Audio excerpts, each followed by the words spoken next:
आज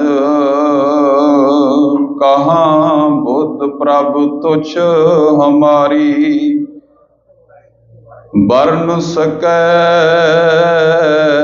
महिमा जो तिहारी। हम ना सकत कर सिफत तुम्हारी, आप लिहो तुम कथा सुधारी।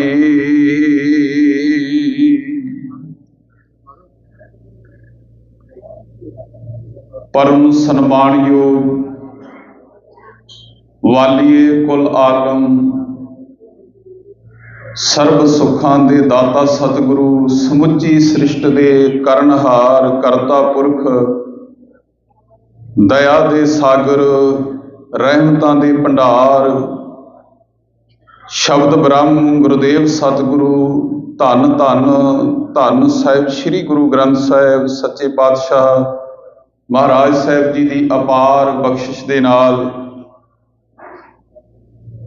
वड्डे भागां नाल आपां सारे इतिहासक स्थान नौवें पातशाह धन सतगुरु गरीब नवाज गुरु तेग बहादुर साहिब हजूर जी के शहीदी स्थान गुरुद्वारा सीसगंज साहिब जी विखे बड़े प्यार सन्मान नाल हाजरी भर रहे हाँ। सो सजे हुए महाराज साहब के अमृत वेले के दीवाना विच मर्यादा अनुसार जो लड़ीवार शब्द की कथा विचार नाल आपां हुण जुड़ना है। आओ सब तो पहला गुरुदेव पिता जी के चरणों में एक बार फिर शीश झुकाओ, रसना पवित्र करो, हजूर सच्चे पातशाह तो असीस प्राप्त करिए। महाराज साहब दास नूं कुछ कहण दा बल बुद्धि बख्शिश करन, आप सारिਆਂ ਨੂੰ ਸਰਵਣ ਕਰਨ ਦਾ ਇਕਾਗਰਤਾ ਦੇ ਨਾਲ ਹਾਜ਼ਰੀ ਭਰਨ ਦਾ ਬਲ ਬਖਸ਼ਣ। सो कोई रसना मांझी ना रहे, प्यार नाल गुरुदेव पिता नूं सीस झुका के रसना पवित्र करो। आखो जी वाहिगुरू जी का खालसा वाहिगुरू जी की फतेह। जिहड़ा शब्द आपां ने सतगुरु की बख्शिश दे नाल भाई साहब जी की रसना तो सरवण कीता है, ये पावन पवित्र शब्द चौथे पातशाह सोढ़ी सुल्तान धन सतगुरु गरीब नवाज गुरु रामदास साहिब महाराज जी का आसा राग दे विच छंतां दे रूप विच उचारण किया है।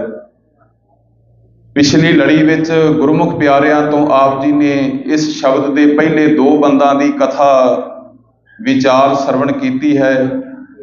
अगलेरे दो बंदां दे विच मेरे गरीब नवाज दाता जी ने जिहड़ी बख्शिश की है वो की है रब्बी नाम दी। परमात्मा दे चरनां नाल जदों गुणां दे नाल जीव जुड़दा है ते जिहड़ी राम नाम दा लाहा प्राप्त करके सहज अवस्था दी गुणां दी पदवी प्राप्त हुंदी है, उसनूं हजूर ने परम पद कहा है। इस परम पद नूं प्राप्त करना मनुखा जीवन का मकसद है। दातार पिता जी बख्शिश करते हैं, जिहड़ा मनुख इस संसार के अंदर आके यात्रा करदियां होया समाज अंदर संसार की परम पदवी नूं प्राप्त नहीं करता, वो रब्बी गुणां दे प्रभु की बंदगी के लाहे तो सुइयां ते वांझा रह जाता है। सो हजूर ने इस अमृत बचन अंदर मूल भाव जिहड़ा सानू बख्शिश किया है, साडी झोली विच जिहड़ी दात पाई है गुरमुखो, वो पाई है रब्बी गुणां नूं प्रभु की बंदगी नूं वध तो वध अपने सवासां दे विच लाहा प्राप्त करना चाहिए है। सो साहिब बाणी दे अंदर बड़े थावां ते अमृत बोल साडे नाल साझे करते ने, गुरुदेव वचन करते ने। अरदास दे विच महाराज यही गल कहिंदे ने कि मैं तां मंग करदा हाँ परमात्मा उन्हां गुरसिखां दी, उन्हां रब दे प्यारियां दी, उन्हां सत संगियां दी संगत मैनू बख्श दे जिन्हां दे नेड़े हो के मैं तेरे गुणां नूं गा सकां। खंभ विकंदड़े जे लहां कि ना सावी तोल। इहदे अर्थ ने जे मैनू इदां दे खंभ मिल जाण, पर मिल जाण, जिन्हां खंभां दे द्वारा जिन्हां ख्यालां विचारां दे द्वारा मैं तेरे तक पहुँच सकां परमात्मा जी, ते मैं अपने तन दियां बोटियां ਆਪਣੇ ਸਰੀਰ ਦੇ ਟੁਕੜੇ ਵੀ ਮੁੱਲ ਦੇ ਵਿੱਚ ਦੇ ਕੇ ਉਹ ਖੰਭ ਉਹ ਪਰ ਲੈਣ ਵਾਸਤੇ ਤਿਆਰ ਹਾਂ। ਖੰਭ ਵਿਕੰਦੜੇ ਜੇ ਲਹਾਂ ਕਿ ਨਾ ਸਾਵੀਂ ਤੋਲ, ਕਹਿਣ ਲੱਗੇ ਤਨ ਜੜਾਈ ਆਪਣੇ ਲਹਾਂ ਸੋ ਸੱਜਣ ਟੋਲ। हे ਪ੍ਰਮਾਤਮਾ ਜੀ, ਮੈਂ ਐਸੇ ਗੁਣਾਂ ਦਾ ਧਾਰਨੀ ਬਣਨਾ ਚਾਹੁੰਦਾ ਹਾਂ, ਉਹਨਾਂ ਮਨੁੱਖਾਂ ਨੂੰ ਲੱਭ ਲਵਾਂ ਜਿਨ੍ਹਾਂ ਮਨੁੱਖਾਂ ਦੇ ਕੋਲ ਤੇਰੀ ਬੰਦਗੀ ਹੈ, ਤੇਰੀ ਭਗਤੀ ਹੈ। ਸੋ ਸਾਹਿਬ ਜਦੋਂ ਭਗਤੀ ਦੀ ਗੱਲ ਕਰਦੇ ਨੇ ਨਾ ਗੁਰਮੁਖੋ, ਤੇ ਧੰਨ ਗੁਰੂ ਅਰਜਨ ਸਾਹਿਬ ਪਿਤਾ ਜੀ ਨੂੰ ਆਪਾਂ ਸਰਵਣ ਕਰੀਏ। ਗਰੀਬ ਨਵਾਜ਼ ਜੀ ਦੇ ਕੋਲ ਨਾ ਇੱਕ ਵਾਰ ਸਿੱਖਾਂ ਨੇ, ਗੁਰ ਸਿੱਖਾਂ ਨੇ ਰਲ ਕੇ ਸਵਾਲ ਕੀਤਾ, ਪਾਤਸ਼ਾਹ ਆਪ ਜੀ ਭਗਤੀ ਦੀ ਗੱਲ ਕਰਦੇ ਹੋ, ਬੰਦਗੀ ਦੀ ਗੱਲ ਕਰਦੇ ਹੋ, ਤੇ ਸਤਿਗੁਰੂ ਜੀ ਪਰਮਾਤਮਾ ਦੀ ਭਗਤੀ ਬੰਦਗੀ ਦਾ ਰਸ ਕਿੱਦਾਂ ਦਾ ਹੈ, ਕਿੱਦਾਂ ਦਾ ਆਨੰਦ ਹੈ। ਤੇ ਮੇਰੇ ਹਜ਼ੂਰ ਸੱਚੇ ਪਾਤਸ਼ਾਹ ਨੇ ਅੰਮ੍ਰਿਤ ਬਾਣੀ ਵਿੱਚ ਇੱਕ ਬੜਾ ਪਿਆਰਾ ਬੋਲ ਬਖਸ਼ਿਸ਼ ਕੀਤਾ। ਸਾਹਿਬ ਕਹਿਣ ਲੱਗੇ ਉਹ ਜਿਹੜਾ ਮਾਲਕ ਹੈ ਨਾ, ਪਰਮਾਤਮਾ ਜੀ ਦੀ ਬੰਦਗੀ ਮਨੁੱਖ ਨੂੰ ਕਰਨੀ ਬੜੀ ਜ਼ਰੂਰੀ ਹੈ। ਸਾਹਿਬ ਕਹਿਣ ਲੱਗੇ ਉਹ ਸਾਰਿਆਂ ਸਾਕਾਂ ਰਿਸ਼ਤੇਦਾਰਾਂ ਸੰਬੰਧੀਆਂ ਦੇ ਨਾਲੋਂ ਵੀ ਉਹਦੀ ਸਾਂਝ ਬੜੀ ਮਿੱਠੀ ਤੇ ਉੱਚੀ ਹੈ। ਹਜ਼ੂਰ ਨੇ ਬਚਨ ਕੀਤਾ, ਕਹਿਣ ਲੱਗੇ ਗੁਸਾਈ ਮਹਿੰਡਾ ਇਠੜਾ। ਜਦੋਂ ਸਿੱਖਾਂ ਨੇ ਪੁੱਛਿਆ ਮਹਾਰਾਜ ਪਰਮਾਤਮਾ ਕਿੱਦਾਂ ਦਾ ਹੈ, ਉਹਦੀ ਭਗਤੀ ਦੀ ਦਾਤ ਦਾ ਆਨੰਦ ਰਸ ਕਿੱਦਾਂ ਦਾ ਹੈ, ਤੇ ਸਾਹਿਬ ਨੇ ਬਚਨ ਕੀਤਾ, ਕਹਿਣ ਲੱਗੇ ਗੁਸਾਈ ਮਹਿੰਡਾ ਇਠੜਾ ਅੰਮ ਅੱਬੇ ਥਾਵੋਂ ਮਿੱਠੜਾ। ਕਹਿਣ ਲੱਗੇ ਮੇਰਾ ਪਰਮਾਤਮਾ ਜੀ ਉਹ ਇੰਨਾ ਪਿਆਰਾ ਹੈ, ਇਦਾਂ ਦੀ ਉਹਦੀ ਸਾਂਝ ਹੈ ਕਿ ਮਾਂ ਨਾਲੋਂ ਤੇ ਪਿਤਾ ਦੇ ਨਾਲੋਂ ਵੀ ਉਹਦੀ ਗੋਦ ਦਾ ਨਿੱਘ ਬੜਾ ਜ਼ਿਆਦਾ ਹੈ। ਚੇਤੇ ਰੱਖਿਓ, ਬੱਚੇ ਦੇ ਵਾਸਤੇ ਮਾਂ ਤੇ ਪਿਤਾ ਦੀ ਗੋਦ ਦਾ ਜਿਹੜਾ ਨਿੱਘ ਹੈ ਨਾ, ਆਨੰਦ ਹੈ, ਉਹ ਬਹੁਤ ਪਿਆਰਾ ਹੁੰਦਾ ਹੈ। ਪਰ ਸਾਹਿਬ ਨੇ ਬਚਨ ਕੀਤਾ, ਕਹਿਣ ਲੱਗੇ ਗੁਰਸਿੱਖ ਲਈ ਭਗਤ ਲਈ ਚੇਤੇ ਰੱਖਿਓ ਗੁਰੂ ਦੀ ਪਰਮਾਤਮਾ ਦੀ ਗੋਦ ਦਾ ਜਿਹੜਾ ਆਨੰਦ ਹੈ ਇਹਦੇ ਤੋਂ ਵੀ ਉੱਚਾ ਸੁੱਚਾ ਹੈ। ਗੁਸਾਈ ਮਹਿੰਡਾ ਇਠੜਾ ਅੰਮ ਅੱਬੇ ਥਾਵੋਂ ਮਿੱਠੜਾ, ਭੈਣ ਭਾਈ ਸਭ ਸੱਜਣਾ ਤੁਧ ਜਿਹਾ ਨਾਹੀ ਕੋਏ ਜੀਓ। ਜਿੰਨੇ ਵੀ ਭੈਣ ਭਰਾ ਮਾਂ ਪਿਓ ਰਿਸ਼ਤੇਦਾਰ ਨੇ, हे ਮਾਲਕ ਪਰਮਾਤਮਾ ਜੀ ਤੁਹਾਡੇ ਤੋਂ ਪਿਆਰਾ ਰਿਸ਼ਤਾ ਹੋਰ ਇਹਨਾਂ ਵਿੱਚ ਕਿਸੇ ਵਿੱਚ ਵੀ ਮੈਨੂੰ ਦਿਖਾਈ ਨਹੀਂ ਦੇ ਰਿਹਾ। ਸਭ ਤੋਂ ਪਿਆਰਾ ਰਿਸ਼ਤਾ ਸਤਿਗੁਰੂ ਤੁਹਾਡਾ ਹੈ। ਬੰਦਗੀ ਬੜੀ ਜ਼ਰੂਰੀ ਹੈ, ਅੱਜ ਦੇ ਬਚਨ ਵਿੱਚ ਮਹਾਰਾਜ ਬਖਸ਼ਿਸ਼ ਕਰ ਰਹੇ ਨੇ। ਸੋ ਆਪਾਂ ਸਤਿਗੁਰੂ ਨੂੰ ਹੋਰ ਬਾਣੀ ਵਿੱਚ ਸਰਵਣ ਕਰੀਏ। ਮਹਾਰਾਜ ਨੇ ਪਰਮਾਤਮਾ ਦੀ ਬੰਦਗੀ ਲਈ ਪ੍ਰੇਰਨਾ ਦਿੱਤੀ ਤੇ ਖਾਲਸਾ ਜੀ ਨਾਲ ਸਾਨੂੰ ਸਾਹਿਬ ਨੇ ਗੁਣ ਦੱਸੇ। ਭਗਤੀ ਦੇ ਗੁਣ ਕੀ ਨੇ, ਬੰਦਗੀ ਕਰਨ ਦਾ ਲਾਹਾ ਕੀ ਹੈ। ਸਾਹਿਬ ਬਚਨ ਕਰਦੇ ਨੇ, ਕਹਿਣ ਲੱਗੇ ਪਹਿਲਾ ਗੁਣ ਪਰਮਾਤਮਾ ਪਾਪੀਆਂ ਨੂੰ ਪਵਿੱਤਰ ਕਰਦਾ ਹੈ। ਪਰਮੇਸ਼ਰ ਦੀ ਭਗਤੀ, ਉਹਦੀ ਬੰਦਗੀ, ਸਤਿਗੁਰੂ ਦੀ ਜਿਹੜੀ ਬੰਦਗੀ ਹੈ ਉਹ ਸਾਨੂੰ ਪਾਪੀਆਂ ਤੋਂ ਪਤਤਾਂ ਤੋਂ ਪਵਿੱਤਰ ਬਣਾਉਂਦੀ ਹੈ। ਤੇ ਦੂਜਾ ਬਚਨ ਮਹਾਰਾਜ ਨੇ ਕੀਤਾ, ਕਹਿਣ ਲੱਗੇ ਉਹ ਪਰਮਾਤਮਾ ਨਖਸਮਿਆਂ ਦਾ ਵੀ ਖਸਮ ਹੈ। ਜਦੋਂ ਬੰਦਗੀ ਕਰਦੇ ਆ ਤੇ ਇੱਕ ਜੀਵਨ ਵਿੱਚ ਆਨੰਦ ਮਿਲ ਜਾਂਦਾ ਹੈ। ਹਜ਼ੂਰ ਦਾ ਬਚਨ ਹੈ ਪਤਤ ਉਦਾਹਰਨ ਪਾਰ ਬ੍ਰਹਮ। ਪਰਮੇਸ਼ਰ ਇੰਨਾ ਵੱਡਾ ਪਾਰ ਬ੍ਰਹਮ ਹੈ, ਉਹ ਬੁਰਿਆਂ ਨੂੰ ਚੰਗੇ ਕਰਦਾ ਹੈ। ਉਹਦੀ ਬੰਦਗੀ ਭਗਤੀ ਬੁਰਿਆਂ ਤੋਂ ਚੰਗੇ ਬਣਾ ਦਿੰਦੀ ਹੈ, ਡਿੱਗਿਆਂ ਨੂੰ ਉੱਚਿਆਂ ਉਠਾ ਦਿੰਦੀ ਹੈ। ਸਾਹਿਬ ਨੇ ਬਚਨ ਕੀਤਾ ਪਤਤ ਉਦਾਹਰਨ ਪਾਰ ਬ੍ਰਹਮ। ਅਗਲਾ ਬਚਨ ਹੈ ਜੀ ਸਮਰੱਥ ਪੁਰਖ ਅਪਾਰ। ਉਹ ਪਰਮਾਤਮਾ ਸਮਰੱਥ ਹੈ। ਸਮਰੱਥ ਦਾ ਅਰਥ ਵਿਦਵਾਨਾਂ ਨੇ ਕੀਤਾ ਹੈ ਖਾਲਸਾ ਜੀ, ਪਰਮਾਤਮਾ ਕੋਈ ਦੁਨੀਆ ਦਾ ਇਹੋ ਜਿਹਾ ਕੰਮ ਨਹੀਂ ਜਿਹੜਾ ਕਰਨ ਦੇ ਨਹੀਂ ਪਿੱਛੇ ਰਹਿ ਜਾਂਦਾ। ਹਰ ਕੰਮ ਕਰਨ ਦੇ ਜੋ ਯੋਗ ਹੋਵੇ ਉਹਨੂੰ ਸਮਰੱਥ ਕਿਹਾ ਜਾਂਦਾ ਹੈ। ਤੇ ਬੰਦਾ ਇੱਕ ਕੰਮ ਵਿੱਚ, ਦੋ ਕੰਮਾਂ ਵਿੱਚ, ਵੱਧ ਤੋਂ ਵੱਧ 10-20 ਕੰਮਾਂ ਦੇ ਵਿੱਚ ਸਮਰੱਥ ਹੋ ਸਕਦਾ ਹੈ। ਪਰਮਾਤਮਾ ਚੇਤੇ ਰੱਖਿਓ ਬੇਅੰਤ ਕਰੋੜਾਂ ਕਰਮਾਂ ਦੇ ਵਿੱਚ ਵੀ ਸੰਪੂਰਨ ਹੈ। ਤਾਂ ਹੀ ਆਪਾਂ ਪਰਮਾਤਮਾ ਨੂੰ ਪੜ੍ਹਦੇ ਹਾਂ ਸਰਬ ਕਲਾ ਸਮਰੱਥ। ਸਾਹਿਬ ਨੇ ਬਚਨ ਕਿਹਾ, ਕਹਿਣ ਲੱਗੇ ਪਤਤ ਉਦਾਹਰਨ ਪਾਰ ਬ੍ਰਹਮ ਸਮਰੱਥ ਪੁਰਖ ਅਪਾਰ। ਤੇ ਅਗਲੀ ਤੁਕ ਵਿੱਚ ਕਹਿੰਦੇ ਨੇ ਜਿਸੇ ਉਧਾਰੇ ਨਾਨਕਾ ਸੋ ਸਿਮਰੇ ਸਿਰਜਣਹਾਰ। हे ਵਾਹਿਗੁਰੂ ਜੀ ਪਰਮਾਤਮਾ ਜੀ, ਜਿਨ੍ਹਾਂ ਦੇ ਸਿਰ ਤੇ ਤੁਸੀਂ ਮਿਹਰ ਭਰਿਆ ਹੱਥ ਰੱਖਦੇ ਹੋ ਨਾ, ਉਹ ਤੁਹਾਨੂੰ ਸਿਮਰਦੇ ਨੇ, ਤੁਹਾਡੀ ਬੰਦਗੀ ਵਿੱਚ ਤੁਰਦੇ ਨੇ। ਦੂਜਾ ਬੰਦਾ ਤੁਹਾਡੀ ਬੰਦਗੀ ਵਿੱਚ ਜੋੜ ਹੀ ਨਹੀਂ ਸਕਦਾ। ਆਮ ਤੌਰ ਤੇ ਆਪਾਂ ਦੇਖੀਏ ਨਾ ਗੁਰਮੁਖੋ, ਤੇ ਸਾਡੇ ਮਨੁੱਖੀ ਮਨ ਦੇ ਬੜੇ ਵਹਿਮ ਤੇ ਭਰਮ ਨੇ।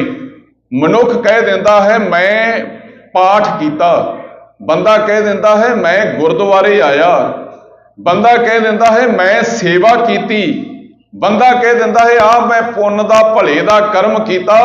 ਪਰ ਗੁਰਦੇਵ ਬਾਣੀ ਅੰਦਰ ਕਹਿ ਰਹੇ ਨੇ ਚੇਤੇ ਰੱਖੀ, ਜਿੰਨਾ ਚਿਰ ਪ੍ਰਮਾਤਮਾ ਦਾ ਸਿਰ ਤੇ ਹੱਥ ਨਾ ਹੋਵੇ ਉਹਦੀ ਬੰਦਗੀ, ਉਹਦੀ ਭਗਤੀ, ਪਾਠ, ਗੁਰਦੁਆਰੇ ਵੱਲ ਨੂੰ ਤੁਰਿਆ ਤੇ ਕੀ ਜਾਣਾ ਹੈ, ਸੋਚਿਆ ਵੀ ਨਹੀਂ ਜਾ ਸਕਦਾ। ਜੇ ਤੇਰੇ ਅੰਦਰ ਫੁਰਨਾ ਪੈਦਾ ਕਰਦਾ ਹੈ ਨਾ ਗੁਰੂ ਕੋਲ ਚੱਲ ਕੇ ਆਉਣ ਦਾ, ਤੇ ਸ਼ੁਕਰਾਨਾ ਕਰ ਉਸ ਨਿਰੰਕਾਰ ਅਕਾਲ ਪੁਰਖ ਦਾ। ਇਹ ਫੁਰਨਾ ਵੀ ਤੇਰੇ ਅੰਦਰ ਉਸ ਪਰਮਾਤਮਾ ਨੇ ਪੈਦਾ ਕੀਤਾ, ਤੈਨੂੰ ਉਦਮ ਵੀ ਪਰਮਾਤਮਾ ਦੇ ਰਿਹਾ ਹੈ। ਤੇਰੇ ਤੋਂ ਭਗਤੀ ਦੇ ਜਿਹੜੇ ਕਰਮ ਨੇ ਉਹ ਪਰਮਾਤਮਾ ਜੀ ਆਪਣੀ ਮਿਹਰ ਦੇ ਨਾਲ ਕਰਵਾ ਰਿਹਾ। ਸਾਹਿਬ ਕਹਿਣ ਲੱਗੇ ਜਿਸੇ ਉਧਾਰੇ ਨਾਨਕਾ ਸੋ ਸਿਮਰੇ ਸਿਰਜਣਹਾਰ। ਜਿਨ੍ਹਾਂ ਤੇ ਤੁਹਾਡੀ ਬਖਸ਼ਿਸ਼ ਹੋਵੇ ਪਰਮਾਤਮਾ ਜੀ, ਉਹੀ ਤੁਹਾਨੂੰ ਸਿਮਰ ਸਕਦੇ ਨੇ। ਹੁਣ ਆਪਾਂ ਭਗਤਾਂ ਦੇ ਵਿੱਚੋਂ ਜਦੋਂ ਸਨਮਾਨਯੋਗ ਪਿਆਰੇ ਭਗਤ ਬਾਬਾ ਫਰੀਦ ਜੀ ਦੀ ਬਾਣੀ ਨੂੰ ਸਰਵਣ ਕਰਦੇ ਆ ਨਾ ਜੀ, ਤੇ ਭਗਤ ਫਰੀਦ ਜੀ ਦੇ ਸ਼ਬਦ ਵੀ ਤੇ ਸ਼ਲੋਕ ਵੀ ਸਾਨੂੰ ਪੜ੍ਹਨ ਵਾਸਤੇ ਮਿਲਦੇ ਨੇ। ਸਾਖੀਆਂ ਵੀ ਬੜੀਆਂ ਜੁੜੀਆਂ ਹੋਈਆਂ ਮਿਲਦੀਆਂ ਨੇ ਭਗਤ ਫਰੀਦ ਜੀ ਦੇ ਜੀਵਨ ਦੇ ਵਿੱਚੋਂ, ਉਹਨਾਂ ਦੀ ਬਾਣੀ ਦੇ ਨਾਲ।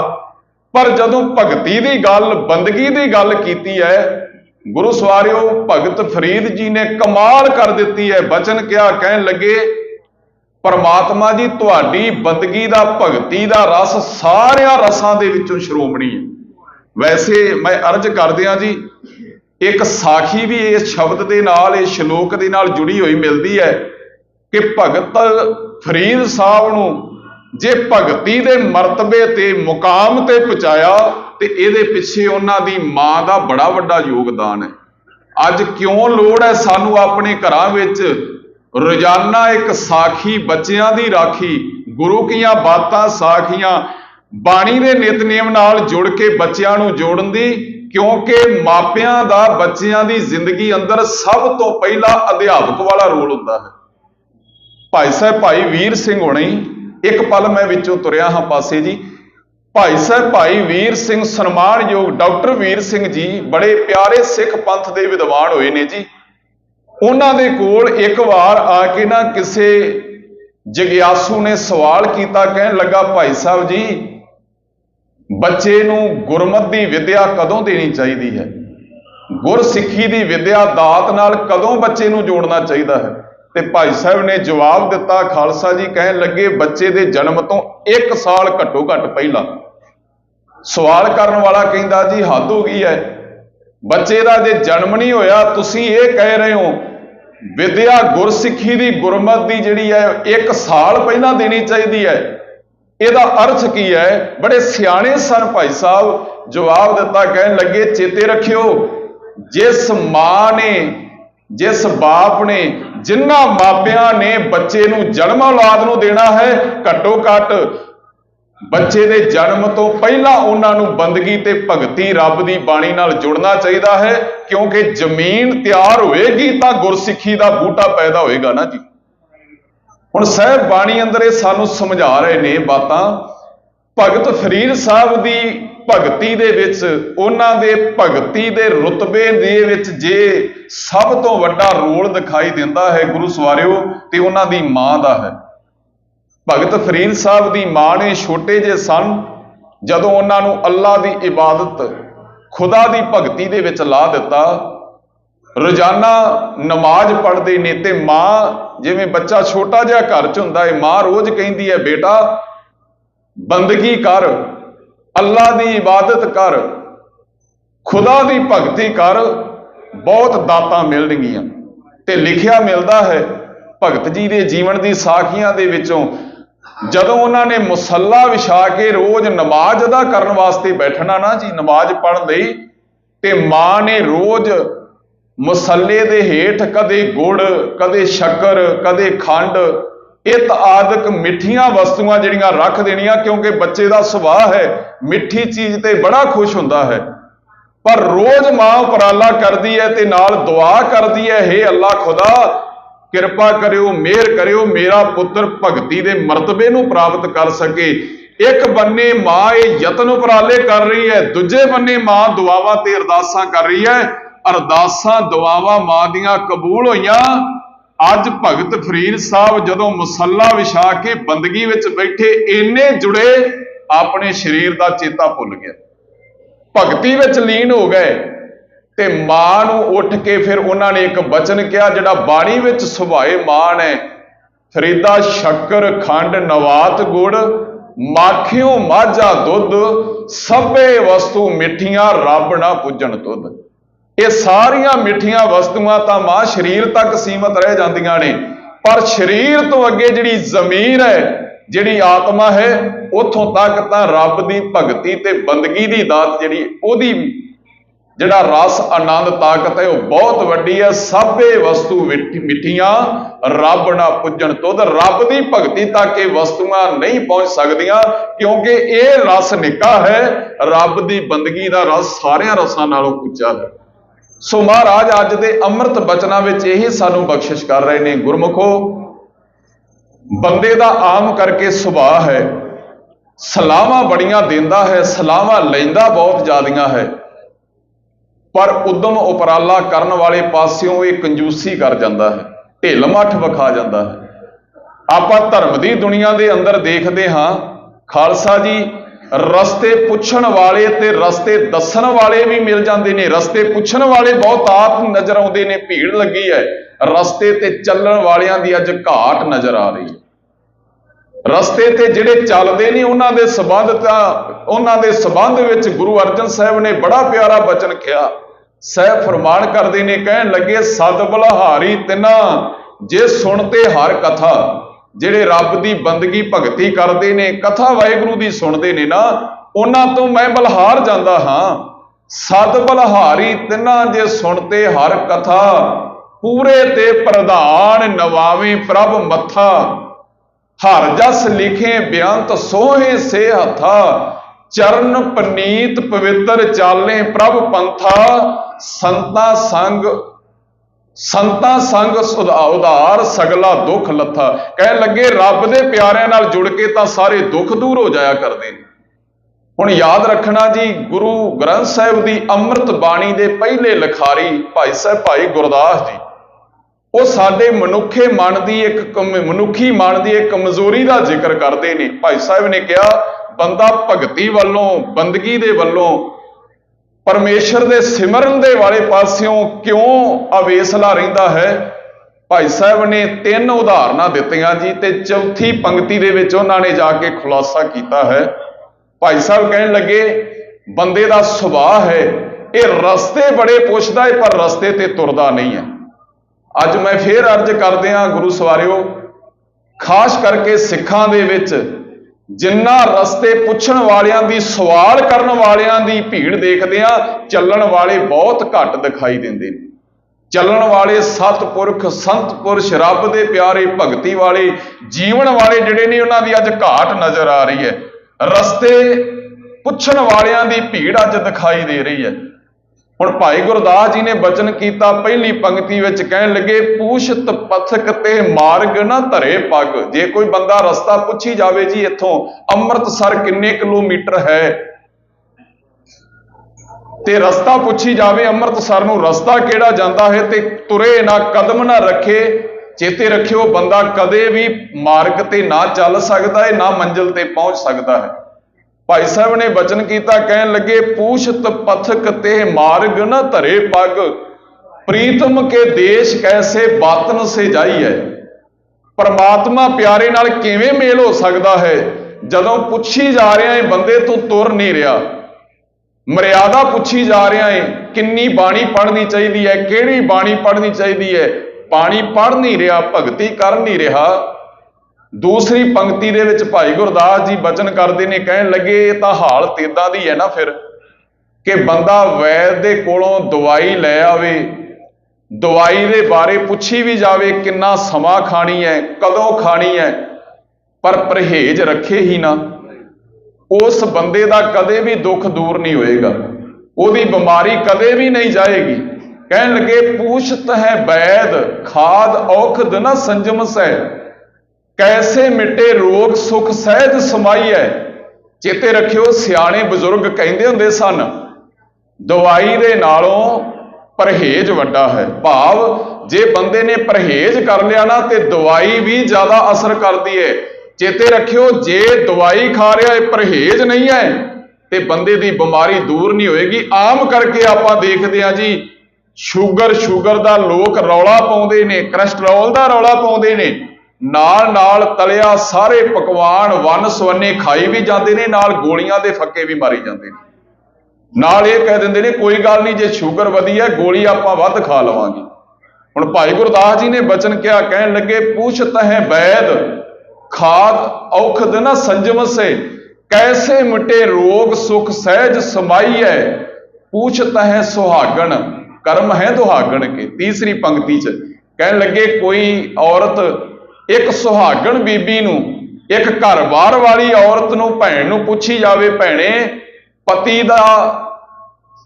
ਪਤੀ ਦੇ ਜੀਵਨ ਦਾ ਆਨੰਦ ਕਿੱਦਾਂ ਦਾ ਹੁੰਦਾ ਹੈ, ਜਿਹੜਾ ਗ੍ਰਸਤੀ ਜੀਵਨ ਹੈ ਉਹਦਾ ਆਨੰਦ ਸੁੱਖ ਕਿੱਦਾਂ ਦਾ ਹੁੰਦਾ ਹੈ, ਪਰ ਗ੍ਰਸਤੀ ਜੀਵਨ ਨੂੰ ਅਪਣਾਵੇ ਨਾ, ਪਤੀ ਇੱਕ ਨੂੰ ਧਾਰਨ ਨਾ ਕਰੇ ਤੇ ਦੁਹਾਗਣਾ ਵਾਂਗ ਥਾਂ ਤੇ ਤੁਰੀ ਫਿਰੇ। ਬਚਨ ਕੀਤਾ ਭਾਈ ਗੁਰਦਾਸ ਜੀ ਨੇ, ਕਹਿਣ ਲੱਗੇ ਪੂਛਤ ਹੈ ਸੁਹਾਗਣ ਕਰਮ ਹੈ ਦੁਹਾਗਣ ਕੇ, ਕੈਸੇ ਮਿਟੇ ਰੋਗ ਸੁਖ ਸਹਿਜ ਸਮਾਈ ਹੈ। ਕਹਿਣ ਲੱਗੇ ਕਿਵੇਂ ਭਟਕਣਾ ਖਤਮ ਹੋਏਗੀ, ਸੇਜ ਸੁੱਖਾਂ ਦੀ ਨਹੀਂ ਪ੍ਰਾਪਤ ਹੋਏਗੀ, ਗਾਏ ਸੁਣੇ ਆਖੇ ਮੀਚੇ ਪਾਈਏ ਨਾ ਪਰਮ ਪਦ। ਭਾਈ ਸਾਹਿਬ ਜੀ ਇਹ ਬਚਨ ਕਰ ਰਹੇ ਨੇ ਆਖਰ ਵਿੱਚ, ਕਹਿਣ ਲੱਗੇ ਬੰਦਾ ਗਾਉਂਦਾ ਵੀ ਹੈ, ਸੁਣਦਾ ਵੀ ਹੈ, ਪਰ ਅੰਦਰ ਪਰਮ ਪਦਵੀ ਸਹਿਜ ਅਵਸਥਾ ਨੂੰ ਪ੍ਰਾਪਤ ਨਹੀਂ ਕਰ ਰਿਹਾ, ਕਿਉਂਕਿ ਅੰਦਰ ਉਹ ਭਰੋਸਾ ਨਹੀਂ ਹੈ। ਗਾਏ ਸੁਣੇ ਆਖੇ ਮੀਚੈ ਪਾਈਏ ਨਾ ਪਰਮ ਪਦ, ਗੁਰ ਉਪਦੇਸ਼ ਜੋ ਲੋ ਨਾ ਕਮਾਈਐ। ਕਹਿਣ ਲੱਗੇ ਜਿੰਨਾ ਚਿਰ ਗੁਰੂ ਦੇ ਉਪਦੇਸ਼ ਨੂੰ ਆਪਣੇ ਜੀਵਨ ਦੇ ਅੰਦਰ ਇਹ ਮਨੁੱਖ ਆਪ ਕਮਾਉਂਦਾ ਨਹੀਂ ਹੈ। ਆਓ ਗੁਰੂ ਸਵਾਰਿਓ ਆਪਾਂ ਅੰਮ੍ਰਿਤ ਬਚਨ ਦੇ ਸ਼ਬਦ ਦੇ ਵਿਚਾਰ ਨਾਲ ਜੁੜੀਏ। ਸਤਿਗੁਰੂ ਨੇ 2 ਬੰਦ ਬਖਸ਼ਿਸ਼ ਕੀਤੇ ਨੇ, ਧੰਨ ਗੁਰੂ ਰਾਮਦਾਸ। ਇੱਕ ਵਾਰ ਸਾਰੇ ਆਖੋ ਜੀ, ਧੰਨ ਗੁਰੂ ਰਾਮਦਾਸ ਸੱਚੇ ਪਾਤਸ਼ਾਹ। ਭਾਈ ਸਾਹਿਬ ਭਾਈ ਗੁਰਦਾਸ ਜੀ ਨੇ ਬੜਾ ਸੋਹਣਾ ਲਿਖਿਆ ਹੈ, ਪੂਰਨ ਤਾਲ ਖਟਾਇਆ ਅੰਮ੍ਰਿਤਸਰ ਵਿੱਚ ਜੋਤ ਜਗਾਵੇ, ਬੈਠਾ ਸੋਢੀ ਪਾਤਸ਼ਾਹ ਰਾਮਦਾਸ ਸਤਿਗੁਰੂ ਕਹਾਵੇ। ਗੁਰੂ ਰਾਮਦਾਸ ਸੱਚੇ ਪਾਤਸ਼ਾਹ ਜੀ ਦਾ ਉਚਾਰਨ ਕੀਤਾ ਹੋਇਆ ਪਾਵਨ ਸ਼ਬਦ ਹੈ। ਮਹਾਰਾਜ ਫਰਮਾਨ ਕਰਦੇ ਨੇ, ਹਰ ਹਰ ਮਨ ਭਾਇਆ ਪਰਮ ਸੁਖ ਪਾਇਆ, ਹਰ ਲਾਹਾ ਪਦ ਨਿਰਵਾਣ ਜੀਓ। ਜਿਨ੍ਹਾਂ ਦੇ ਮਨ ਨੂੰ ਹਰੀ ਦਾ ਨਾਮ ਪਿਆਰਾ ਲੱਗ ਗਿਆ, ਭਾ ਗਿਆ ਦਾ ਅਰਥ ਹੈ ਚੰਗਾ ਲੱਗ ਗਿਆ, ਹਰ ਹਰ ਮਨ ਭਾਇਆ, ਤੇ ਉਹਨਾਂ ਨੂੰ ਕੀ ਮਿਲਦਾ ਹੈ? ਪਰਮ ਸੁਖ ਪਾਇਆ, ਸੱਚਾ ਸੁਖ ਜੀਵਨ ਦੇ ਅੰਦਰ ਪ੍ਰਾਪਤ ਹੋ ਜਾਂਦਾ ਹੈ। ਹਰ ਲਾਹਾ ਪਦ ਨਿਰਵਾਣ ਜੀਓ, ਲਾਹਾ ਜੀਵਨ ਦਾ ਮਿਲਦਾ ਹੈ ਤੇ ਉੱਚੀ ਪਦਵੀ ਪ੍ਰਾਪਤ ਹੁੰਦੀ ਹੈ, ਪਰਮ ਪਦਵੀ। ਜਿਵੇਂ ਆਪਾਂ ਅੰਮ੍ਰਿਤ ਬਾਣੀ ਦੇ ਵਿੱਚ ਸਤਿਗੁਰੂ ਦਾ ਬਚਨ ਪੜ੍ਹਦੇ ਹਾਂ, ਆਨੰਦ ਆਨੰਦ ਸਭ ਕੋ ਕਹੈ, ਆਨੰਦ ਗੁਰੂ ਤੇ ਜਾਣਿਆ। ਹਰ ਬੰਦਾ ਕਹਿੰਦਾ ਹੈ ਜੀ, ਕੋਈ ਕਹਿੰਦਾ ਜੀ ਕੱਪੜਿਆਂ 'ਚ ਆਨੰਦ ਹੈ, ਗੱਡੀਆਂ 'ਚ ਆਨੰਦ ਹੈ, ਪਦਵੀਆਂ 'ਚ ਆਨੰਦ ਹੈ, ਪਰ ਚੇਤੇ ਰੱਖਿਓ ਗੁਰਸਿੱਖ ਦੇ ਅੰਦਰੋਂ ਆਵਾਜ਼ ਆਉਂਦੀ ਹੈ, ਗੁਰੂ ਜੀ ਤੁਹਾਡੇ ਗੁਣਾਂ 'ਚ ਆਨੰਦ ਹੈ, ਤੁਹਾਡੀ ਸਿਫਤ ਸਲਾਹ ਦੇ ਵਿੱਚ ਆਨੰਦ ਹੈ। ਸਾਹਿਬ ਨੇ ਬਚਨ ਕੀਤਾ, ਕਹਿਣ ਲੱਗੇ ਹਰ ਪ੍ਰੀਤ ਲਗਾਈ ਹਰ ਨਾਮ ਸਖਾਈ। ਹੇ ਪ੍ਰਮਾਤਮਾ ਜੀ, ਤੁਸਾਂ ਨੇ ਆਪਣੀ ਪ੍ਰੀਤ ਬਖਸ਼ਿਸ਼ ਕੀਤੀ ਹੈ, ਪਿਆਰ ਬਖਸ਼ਿਸ਼ ਕੀਤਾ ਹੈ। ਹਰ ਨਾਮ ਸਖਾਈ, ਤੁਹਾਡਾ ਨਾਮ ਜੀਵਨ ਦੇ ਅੰਦਰ ਸੁੱਖਾਂ ਦਾ ਖਜ਼ਾਨਾ ਮਿਲ ਗਿਆ। ਭ੍ਰਮ ਚੂਕਾ ਆਵਣ ਜਾਣ ਜੀਓ, ਤੇ ਮੇਰਾ ਆਉਣ ਜਾਣ ਦਾ ਭਾਵ ਜਨਮ ਮਰਨ ਦਾ ਜਿਹੜਾ ਭਰਮ ਸੀ, ਭਟਕਣਾ ਸੀ, ਇਹ ਸਾਰੀ ਭਟਕਣਾ ਜੀਵਨ ਅੰਦਰੋਂ ਖਤਮ ਹੋ ਗਈ ਹੈ। ਆਵਣ ਜਾਣਾ ਭ੍ਰਮ ਭਉ ਭਾਗਾ, ਮੇਰੇ ਸਰੀਰ ਦਾ, ਮੇਰੇ ਜੀਵਨ ਦਾ ਆਉਣਾ ਤੇ ਜਾਣਾ ਜਿਹੜਾ ਸੀ ਉਹ ਭ੍ਰਮ, ਸਾਰਾ ਭਉ ਡਰ ਜਿਹੜਾ ਸੀ ਉਹ ਖਤਮ ਹੋ ਗਿਆ। ਭਾਗਾ ਦਾ ਅਰਥ ਹੈ ਭੱਜ ਗਿਆ, ਲੈ ਗਿਆ। ਹਰ ਹਰ ਹਰ ਗੁਣ ਗਾਇਆ, ਜਦੋਂ ਮੈਂ ਮਾਲਕ ਜੀ ਤੁਹਾਡੇ ਗੁਣਾਂ ਨੂੰ ਜੀਵਨ ਅੰਦਰ ਗਾਉਣਾ ਸ਼ੁਰੂ ਕਰ ਦਿੱਤਾ, ਭਾਵ ਤੁਹਾਡੇ ਗੁਣਾਂ ਨੂੰ ਗਾਉਣ ਵਾਲਾ ਸੁਭਾਅ ਮੈਂ ਪ੍ਰਾਪਤ ਕਰ ਲਿਆ। ਜਨਮ ਜਨਮ ਕੇ ਕਿਲ ਵਿਖ ਦੁਖ ਉਤਰੇ, ਕਿਲ ਵਿਖ ਦਾ ਅਰਥ ਹੁੰਦਾ ਹੈ ਜੀ ਪਾਪ। ਸਾਹਿਬ ਕਹਿਣ ਲੱਗੇ ਕਈ ਜਨਮਾਂ ਦੇ ਜਿਹੜੇ ਪਾਪ ਸੀ, ਬੁਰੇ ਕਰਮਾਂ ਦਾ ਜਿਹੜੇ ਸੰਸਕਾਰ ਸਨ, ਉਹ ਸਾਰੇ ਖਤਮ ਹੋ ਗਏ। ਹਰ ਹਰ ਨਾਮ ਸਮਾਇਆ, ਤੁਹਾਡੇ ਨਾਮ ਦੇ ਵਿੱਚ ਸੁਰਤ ਲੀਨ ਹੋ ਗਈ ਹੈ। ਜਿਨ ਹਰ ਧਿਆਇਆ ਧੁਰ ਭਾਗ ਲਿਖ ਪਾਇਆ। ਅੱਗੇ ਮਹਾਰਾਜ ਬਚਨ ਕਰਦੇ ਨੇ, ਜਿਨ੍ਹਾਂ ਨੇ ਵਾਹਿਗੁਰੂ ਜੀ ਤੁਹਾਡੇ ਨਾਮ ਨੂੰ ਧਿਆਇਆ, ਤੇ ਧਿਆਇਆ ਕਦੋਂ? ਜਦੋਂ ਉਹਨਾਂ ਦੇ ਸਿਰ ਤੇ ਤੁਹਾਡਾ ਮਿਹਰ ਭਰਿਆ ਹੱਥ ਹੋ ਗਿਆ। ਵੱਡੇ ਭਾਗ ਜਦੋਂ ਉਹਨਾਂ ਦੇ ਜਾਗੇ, ਤੁਹਾਡੀ ਬਖਸ਼ਿਸ਼ ਹੋਈ ਤੇ ਤੁਹਾਡੇ ਨਾਮ ਨੂੰ ਉਹਨਾਂ ਨੇ ਧਿਆਉਣਾ ਸ਼ੁਰੂ ਕਰ ਦਿੱਤਾ। ਸਾਹਿਬ ਕਹਿਣ ਲੱਗੇ, ਤਿੰਨ ਸਫਲ ਜਨਮ ਪਰਵਾਨ ਜੀਓ। ਉਹਨਾਂ ਦਾ ਜਨਮ ਸਫਲ ਹੋ ਗਿਆ, ਭਾਵ ਦੁਨੀਆ ਤੇ ਸੰਸਾਰ ਤੇ ਆਇਆ ਸਫਲ ਹੋ ਗਿਆ। ਹਰ ਹਰ ਮਨ ਭਾਇਆ ਪਰਮ ਸੁਖ ਪਾਇਆ, ਹਰ ਲਾਹਾ ਪਦ ਨਿਰਵਾਣ ਜੀਓ। ਇਸ ਪ੍ਰਕਾਰ ਮਹਾਰਾਜ ਜੀ ਤੁਹਾਡੇ ਮਨ, ਤੁਹਾਡੀ ਬੰਦਗੀ ਨੂੰ, ਭਗਤੀ ਨੂੰ ਮਨ ਵਿੱਚ ਵਸਾਇਆ, ਮਨ ਨੂੰ ਚੰਗੀ ਲੱਗਣ ਲੱਗ ਪਈ ਭਗਤੀ, ਤਾਂ ਪ੍ਰਾਪਤੀ ਇਹ ਹੋ ਗਈ ਕਿ ਸੱਚਾ ਸੁਖ ਮਿਲ ਗਿਆ ਤੇ ਉੱਚੀ ਪਦਵੀ, ਪਰਮ ਪਦਵੀ ਜਿਹੜੀ ਹੈ ਉਹਦੀ ਪ੍ਰਾਪਤੀ ਕਰ ਲਈ। ਦੂਸਰੇ ਬੰਦ ਵਿੱਚ ਮਹਾਰਾਜ, ਚੌਥੇ ਬੰਦ ਵਿੱਚ, ਇਸ ਤੋਂ ਅਗਲੇ ਦੂਸਰੇ ਬੰਦ ਵਿੱਚ ਬਖਸ਼ਿਸ਼ ਕਰਦੇ ਨੇ, ਜਿਨ ਹਰ ਮੀਠ ਲਗਾਨਾ ਤੇ ਜਨ ਪ੍ਰਧਾਨਾ। ਇਹ ਪਰਮਾਤਮਾ ਜੀ, ਜਿਨ੍ਹਾਂ ਨੂੰ ਭਗਤੀ ਮਿੱਠੀ ਲੱਗਦੀ ਹੈ, ਚੰਗੀ ਲੱਗਦੀ ਹੈ, ਜਿਨ੍ਹਾਂ ਨੂੰ ਤੁਹਾਡੇ ਗੁਣ ਗਾਉਣੇ ਮਨ ਨੂੰ ਭਾ ਜਾਂਦੇ ਨੇ, ਉਹ ਸੰਸਾਰ ਦੇ ਅੰਦਰ ਪ੍ਰਧਾਨ ਨੇ। ਪ੍ਰਧਾਨ ਦਾ ਅਰਥ ਹੈ ਪ੍ਰਵਾਨ ਨੇ, ਉਹ ਸਭ ਤੋਂ ਉੱਤਮ ਨੇ, ਸ਼੍ਰੋਮਣੀ ਨੇ। ਤੇ ਉਤਮ ਹਰ ਹਰ ਲੋਗ ਜੀਓ। ਉਹ ਸੰਸਾਰ ਦੇ ਅੰਦਰ ਬੜੇ ਸ੍ਰੇਸ਼ਟ ਨੇ, ਸ਼੍ਰੋਮਣੀ ਨੇ, ਸਭ ਤੋਂ ਚੰਗੇ ਨੇ। ਹਰ ਨਾਮ ਵਡਾਈ ਹਰ ਨਾਮ ਸਖਾਈ। ਪਰਮਾਤਮਾ ਜੀ ਤੁਹਾਡੇ ਨਾਮ ਦੀ ਹੀ ਵਡਿਆਈ ਹੈ ਤੇ ਤੁਹਾਡੇ ਨਾਮ ਦੀ ਹੀ ਸ਼ੋਭਾ ਹੈ। ਗੁਰ ਸ਼ਬਦੀ ਹਰ ਰਸ ਭੋਗ ਜੀਓ। ਤੁਹਾਡੀ ਭਗਤੀ, ਤੁਹਾਡੇ ਸ਼ਬਦ ਦੇ ਰਾਹੀਂ ਇਹ ਮੈਂ ਭੋਗਣਾ ਕੀਤੀ, ਭਾਵ ਜੀਵਨ ਦੇ ਅੰਦਰ, ਜਿਵੇਂ ਆਪਾਂ ਸਤਿਗੁਰੂ ਗੁਰੂ ਅਰਜਨ ਸਾਹਿਬ ਦਾ ਇਹ ਵੀ ਬਚਨ ਸਰਵਣ ਕਰਦੇ ਹਾਂ, ਖਾਵੇਂ ਖਰਚੇ ਰਲ ਮਿਲ ਭਾਈ, ਟੋਟ ਨਾ ਆਵੇ ਵੱਧ ਦੋ ਜਾਈ। ਸਾਹਿਬ ਕਹਿਣ ਲੱਗੇ, ਬਾਣੀ ਦੀ ਭਗਤੀ ਦਾ ਖਜ਼ਾਨਾ ਇੰਨਾ ਵੱਡਾ ਹੈ, ਇਹ ਉਹਨਾਂ ਨੂੰ ਮਿਲਦਾ ਹੈ। ਸਾਹਿਬ ਕਹਿਣ ਲੱਗੇ, ਕਹੋ ਨਾਨਕ ਜਿਨ ਮਸਤਕ ਲੇਖ ਲਿਖਾਏ, ਸੋ ਏਤ ਖਜ਼ਾਨੇ ਲਿਆ ਰਲਾਏ। ਜਦੋਂ ਇਤਿਹਾਸਕ ਸਾਖੀ ਵੀ ਮਿਲਦੀ ਹੈ ਗੁਰੂ ਸਵਾਰਿਓ, ਧੰਨ ਗੁਰੂ ਰਾਮਦਾਸ ਸਾਹਿਬ ਸੱਚੇ ਪਾਤਸ਼ਾਹ ਨੇ ਆਪਣਾ ਸਰੀਰਕ ਚੋਲਾ ਛੱਡਿਆ ਨਾ ਜੀ ਗੋਇੰਦਵਾਲ ਸਾਹਿਬ ਦੀ ਧਰਤੀ ਤੇ ਮਹਾਰਾਜ ਜੀ ਦੇ ਦੁਸਹਿਰੇ ਤੇ ਜਦੋਂ ਇਕੱਠ ਹੋਇਆ, ਸਿੱਖ ਸੰਗਤਾਂ ਦਾ ਪਰਿਵਾਰ ਜੁੜਿਆ, ਤੇ ਉਸ ਵੇਲੇ ਦਾਅਵੇਦਾਰੀ ਵਿਖਾਈ ਵੱਡੇ ਭਰਾ ਪਿਰਥੀ ਚੰਦ ਨੇ ਕਿ ਮੈਂ ਗੁਰੂ ਜੋਤ ਦਾ ਮਾਲਕ ਹਾਂ, ਮੈਂ ਵੱਡਾ ਪੁੱਤਰ ਹਾਂ, ਗੁਰਦਾ ਗੱਦੀ ਦਾ ਮਾਲਕ ਮੈਂ ਹਾਂ। ਪਰ ਸੰਗਤ ਵੱਲੋਂ ਜਿਹੜੀਆਂ ਦਸਤਾਰਾਂ ਲਿਆਂਦੀਆਂ ਗਈਆਂ, ਵੱਡੇ ਪੁੱਤਰ ਦੀ ਹੋਣ ਦੇ ਨਾਂ ਤੇ ਦਸਤਾਰ ਇੱਕ ਲਿਆਂਦੀ ਗਈ ਪਿਰਥੀ ਚੰਦ ਲਈ, ਤੇ ਜਿਹੜੀ ਗੁਰੂ ਜੋਤ ਦੀ ਜ਼ਿੰਮੇਵਾਰੀ ਦੀ ਦਸਤਾਰ ਸੀ ਉਹ ਗੁਰੂ ਅਰਜਨ ਸਾਹਿਬ ਨੂੰ ਪ੍ਰਾਪਤ ਹੋਈ ਹੈ ਸੰਗਤ ਵੱਲੋਂ।